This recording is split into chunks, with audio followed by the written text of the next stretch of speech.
Anda tengah menyaksikan Kompas Sulsel bersama saya Yuli Tarekbang dan Winda Anggreni. Kita ke informasi mengenai Laboratorium Psikolog Politik UI merilis hasil survei terhadap nama-nama bakal calon gubernur Sulawesi Selatan di Pilkada Serentak 2018 mendatang. Hasil survei ini menempatkan nama Nurdin Abdullah memiliki tingkat elektabilitas tertinggi.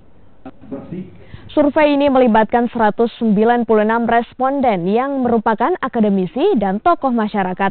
Survei ini menggunakan 12 indikator termasuk integritas moral hingga kemampuan dalam memimpin. Di urutan kedua ada Agus Arifin Nukmang dan Nurdin Halid di posisi ketiga.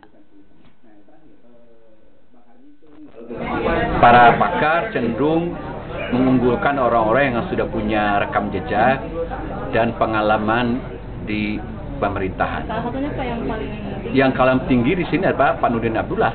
Kalau yang terendah Pak? Yang terendah tadi Nikmatullah. Ya, gitu. Jadi tapi kan itu ada perbedaan dimensi, Mbak ya. Kalau kita lihat di dalam dimensi integritas moral yang paling rendah Pak Nurdin Halid, ya. Untuk kapabilitas Pak Nikmatullah tadi paling rendah.